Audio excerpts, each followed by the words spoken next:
Assalamualaikum warahmatullahi wabarakatuh. Saya Puji Nurfizana Amni binti Muhammad Faizal daripada kelas D3C akan membentangkan tentang surah Al-Ahzab, surah yang ke-33 ayat 70 hingga 71. Baiklah, saya akan membacakan ayat Al-Quran yang ke-70 hingga 71 serta terjemahannya. A'udzu billahi minasyaitonir rajim. Ya ayyuhallazina amanu taqullaha wa qulu qawlan sadida. Yuslih lakum a'malakum wa yaghfir lakum dhunubakum. Wa may yuti'illaha wa rasulahu faqad faza fawzan 'azima. Wahai orang-orang yang beriman, bertakwalah kepada Allah dan katakanlah perkataan yang tepat dan benar dalam segala perkara, supaya Ia memberi taufik dengan menjayakan amal-amal kamu dan mengampunkan dosa-dosa kamu. Dan ingatlah sesiapa yang taat kepada Allah dan Rasul-Nya, maka sesungguhnya ia telah berjaya mencapai sebesar kejayaan. Di dalam dua-dua ayat ini terdapat pelbagai jenis tajwid, tetapi saya hanya senaraikan dua sahaja jenis tajwid dari dua-dua ayat ini. Yang pertama ialah lam jalalah taqullah. Lam jalalah tafhim. Kenapa ia dinamakan sebagai lam jalalah tafhim? Lam jalalah tafhim, huruf lam dibaca tebal apabila kalimah Allah didahului oleh baris fathah atau dhammah. Lepas tu, lam jalalah taukid. Wa may yuti'illah. Kenapa dinamakan lam jalalah taukid? Lam jalalah taukid, huruf lam dibaca nipis apabila kalimah Allah didahului oleh baris kasrah. Untuk hukum tajwid yang kedua pula ialah hukum ra.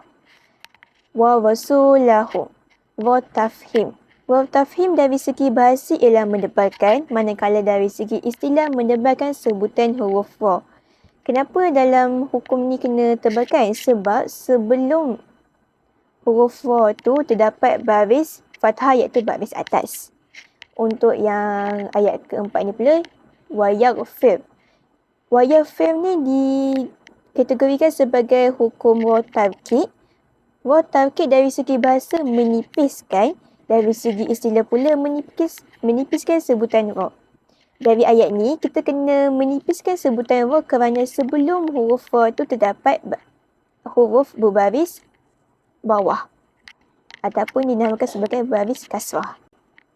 Latar belakang untuk surah Al-Ahzab ni dinamakan surah Al-Ahzab merujuk kepada pasukan bersekutu musyrikin yang memiliki tujuan yang sama iaitu menentang Islam dan menghapuskan pengikut Rasulullah SAW. Inilah peperangan yang paling besar dan boleh memberi kesan mudarat yang besar kepada pasukan mukmin. Lepas tu, bilangan ayat dia mengandungi 73 ayat. Penurunan ayat, surah ini adalah surah Madaniyah. Walaupun dalam susunan mushaf Al-Quran ia terletak pada bilangan ke-33, namun sebenarnya dari titik turun ia telah diturunkan setahun sebelum surah Nur, surah yang ke-24. Sebab penurunan ayat pula, ayat 70 hingga 71 diturunkan sebagai nasihat kepada orang-orang beriman supaya sentiasa bertakwa kepada Allah dan menjaga percakapan mereka. Dalam surah Al-Ahzab, sebelum ayat ini Allah membincangkan pelbagai ujian yang dihadapi umat Islam seperti perang azab, fitnah golongan munafik serta isu perkahwinan Nabi Muhammad SAW dengan Sayyidatina Zainab radhiyallahu anha yang dijadikan sebagai bahan bualan. Oleh itu, Allah memerintahkan orang yang beriman agar tidak mengikut fitnah, khabar angin atau kata-kata dusta, sebaliknya sentiasa berkata benar, jujur dan tepat.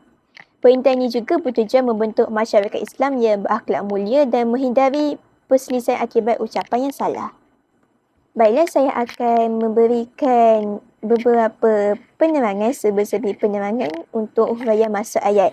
Yang pertama ialah wa qawlu qawlan sadida. Allah memerintahkan orang-orang yang beriman supaya sentiasa bertakwa kepadanya dengan melaksanakan perintah dan menjauhi larangannya. Selain itu, umat Islam juga diperintahkan untuk berkata dengan qawlan sadida, iaitu perkataan yang benar, jujur, tepat dan membawa kebaikan. Setiap Muslim hendaklah menjaga percakapan serta mengelakkan perbohongan, fitnah dan kata-kata yang boleh menyakiti dan mengelirukan orang lain. Ayat yang kedua ialah yuslih lakum a'malukum wa yaghfir lakum dzunubakum. Allah menjanjikan bahawa setiap yang bertakwa, menjaga tutur kata dan mentaati Allah serta Rasulnya akan diberikan ganjaran yang besar. Allah akan memperbaiki amalan mereka, mengampunkan dosa-dosa mereka dan mengurniakan kejayaan yang sebenar di dunia dan akhirat. Ayat ini menunjukkan bahawa ketaatan kepada Allah dan Rasul merupakan jalan untuk memperoleh keridaan Allah dan kebahagiaan yang kekal.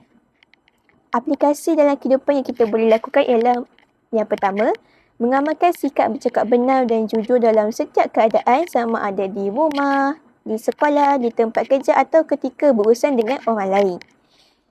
Lepas tu, kejujuran dapat membina kepercayaan dan mengeratkan hubungan sesama manusia. Yang kedua pula, sentiasa bermuhasabah terhadap percakapan dan perbuatan.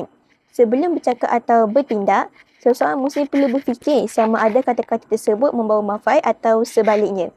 Sikap ini dapat membentuk peribadi yang berakhlak mulia seperti menjadi contoh yang baik kepada orang lain. Dan isu semasa yang kita boleh ambil daripada zaman terkini iaitu penyebaran berita palsu, fake news dan fitnah di media sosial. Pada masa kini, ramai pengguna media sosial berkongsi maklumat tanpa menyimak kesahihannya. Tindakan ini boleh menyebabkan fitnah, perpecahan masyarakat, mencemarkan nama baik individu serta menimbulkan kebencian. Surah Al-Ahzab ayat 70 hingga 71 mengajar umat Islam supaya mengamalkan qaula sadida iaitu berkata benar dan menyampaikan maklumat yang tepat. Sebelum berkongsi sesuatu berita, seorang muslim hendaklah menyimak sumbernya dan memastikan maklumat tersebut sahih. Dengan mengamalkan prinsip ini, masyarakat dapat mengurangkan penyebaran fitnah serta mewujudkan suasana yang lebih aman dan saling mempercayai. Itu sahaja daripada saya. Sekian. Terima kasih.